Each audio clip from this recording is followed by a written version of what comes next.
Guess what, everybody? No, it's not a Mondeo today. It's a Mercedes-Benz E350 2013 model, 3-litre V6. Woo! It's actually a very nice car, convertible. We've got to change the driver's front coil spring. But the only reason, I'm not going to go down the whole route of taking it all out and all that. I'm only showing this for one specific reason. Because if you ever come to have to change one of these front springs, something's going to be very annoying with the shock absorber when you actually clamp the spring up and take the nut off. I'm going to show you once it's off, because if you don't know this, you could find yourself in hell and all bloody trouble. So we're going to show you the easiest way to sort this out without any special tools. Well, we have got special tools here. They're normally called a hammer and a pair of mole grips. That's our special tools. Anyway, I'm going to get this off and then I'll show you what the problem is. Actually, there are two other niggly little problems on this car. I'm going to run through them quickly, get them out of the way before I change this spring. The first one is I've got an engine light on and I've read the code, and the code is 15FCOO. The learned values for component B28/8 DPF differential pressure sensor are outside the permissible range. If I cleared the engine code, I could start the car up and I could drive it and it'd be fine, the engine light won't come on. But it was like every 2 to 3 times, probably about every 3 times I switched ignition on and start the car, the engine light would stay on. So it was quite an easy fix actually. I'll show you exactly what the problem was. Right, safety wear on. I'll just get this engine cover off. If I kind of just zoom in here with my torch, down the back of the engine, you will see just there, plug connector and a 110mm. That is your DPF pressure sensor. There are 2 little rubber hoses which clip onto it down there. But to get to it easier, what you have to do is this little air cleaner element here. You unclip it, 2 screws, 2 torque screws, and you can pull this air cleaner out of the way. Then you can see it nice and clearly down there. Well, there's the old one. There's your 2 little hoses that come off there. But I was advised to get a genuine Mercedes-Benz one, because I've been told that if you put aftermarket ones on, they can cause all kinds of problems which may be unrelated to what the initial problem was to start with and cause all kinds of confusions. So get a genuine one because they just work. And of course, once you've fitted it, you need to plug in your diagnostic tool and reset the adaptations for that DPF sensor. Very important. I've been told you can do a forced regen if you need to, but this car had no lack of power. There was no other problems with it, DPF related. So I just drove it up the road 20 miles and back, and it drives absolutely fine. It's got plenty of go in it. So I'm just going to let it go now without doing a forced regen. I don't see the point. I'm pretty sure it's okay now. I've actually started the engine up loads of times. The engine light hasn't come back on, so I'm pretty convinced the problem's fixed.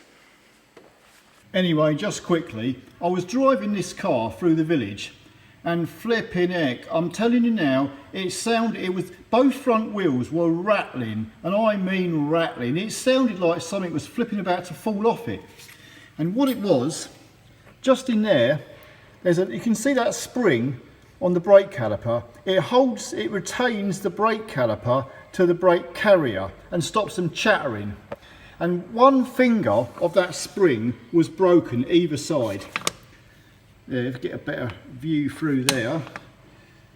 It's like a big leaf spring that holds them 2 like caliper and carrier secure. And there it is. There's the broken spring. That clips into your brake caliper. And you've got like one of these leaf springs, but obviously this one's missing.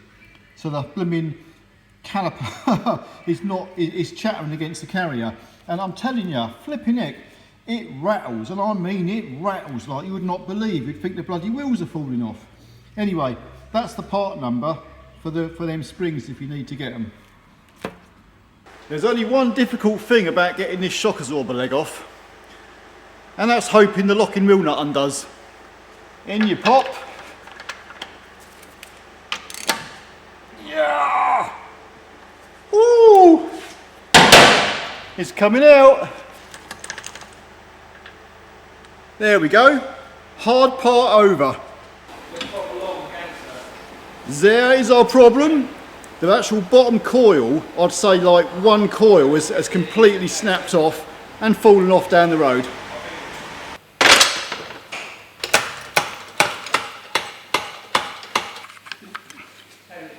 Important thing to note here, mark with chalk the position of the top mount to where it sits. Like there's a little notch in the actual shock absorber there, so you know exactly where that top mount's going to basically fit back on. It needs to be in the same position. I'm just going to clamp this shock absorber ram. You can sort of like use a torque socket in the top, but it's just quicker when I'm using an air gun. I'm going to clamp that as high up as possible. 21mm socket, will it undo? Here goes. Woohoo! We're off!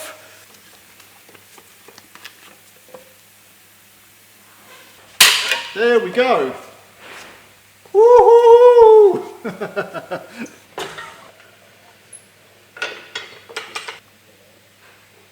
There we are.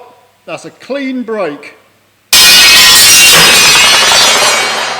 Let me just point out here, before I go any further, the new spring, the coils are different. They're different sizes each end. It'll only fit on one way. And if you can get it on the wrong way, well, you're going to only have to take it apart and do it again. But yeah, you can actually see, even by where the marks are on the old parts, where the new spring's going to line up to. Right, I'm just going to clamp this shock absorber in the vise for a minute, just so I can show you something. On a lot of these Mercs, the front shocks, the actual ram here, it gets sucked inside the shock absorber. So basically, if I pull that, you can see that will pull back, and I'll expose more of the ram when I pull it out. Waka! There we go. Let's insert this correctly. Yeah, we're on.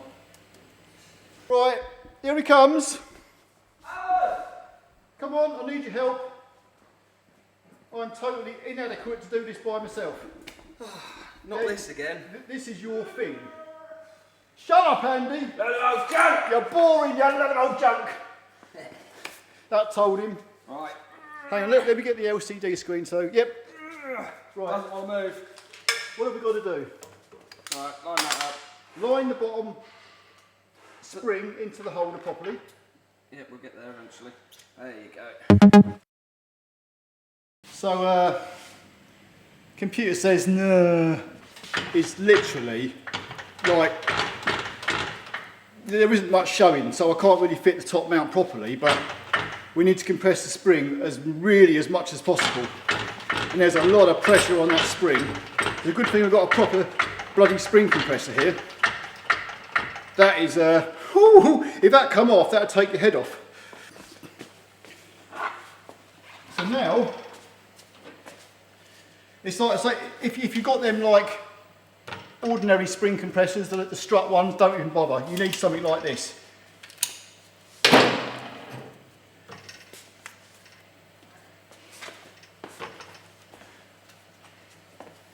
You really have to compress that spring. That top mount will now, well, this isn't a mount, it's just like that. Keep going. There. Is that? You sure? Now, That matters. I'm going to pop the top mount on her, lining up all my chalk marks that I put on. And there you go. One nut on. Brilliant. Simple as that. There is another way I'm going to show you, but I wouldn't advise it. But yeah, that's it. Cheers, mate. So now I've got a bit of tension on the spring, I'm just going to whack the nut up without even holding the shock absorber ram. If I can get the bloody socket in there. That's it. We're on tight. Just got to get the socket out. I'll leave that in there for a minute. If I jack it up just slightly, now I can get the socket out. There's a bit of an angle This is it. And the only problem now is actually getting the whole lot out of this spring compressor. So let's see if we can do it.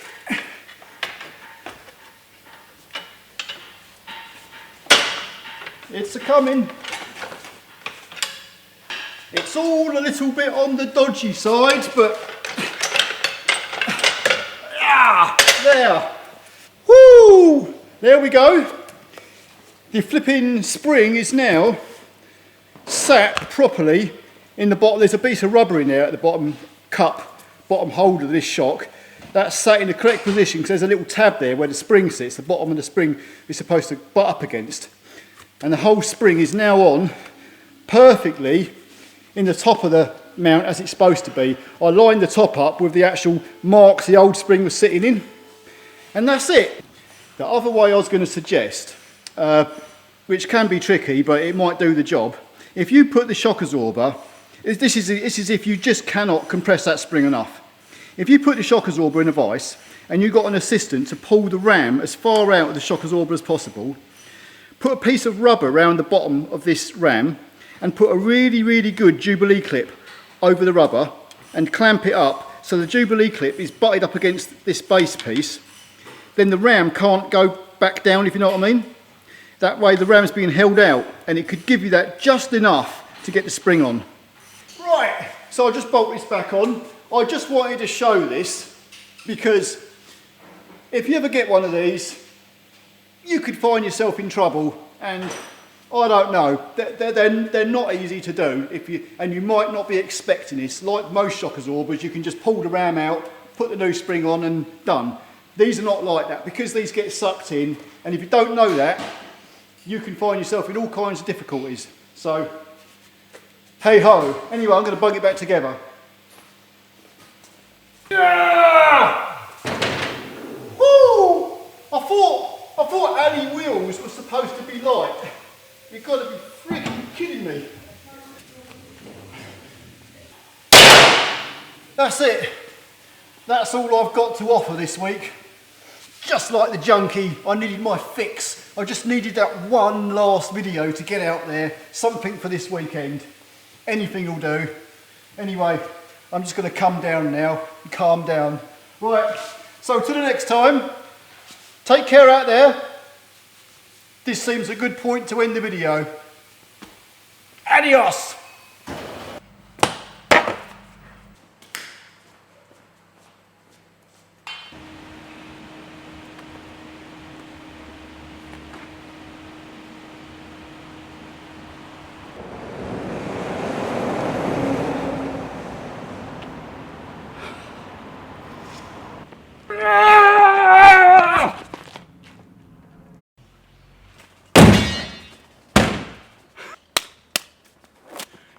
You lot of old junk!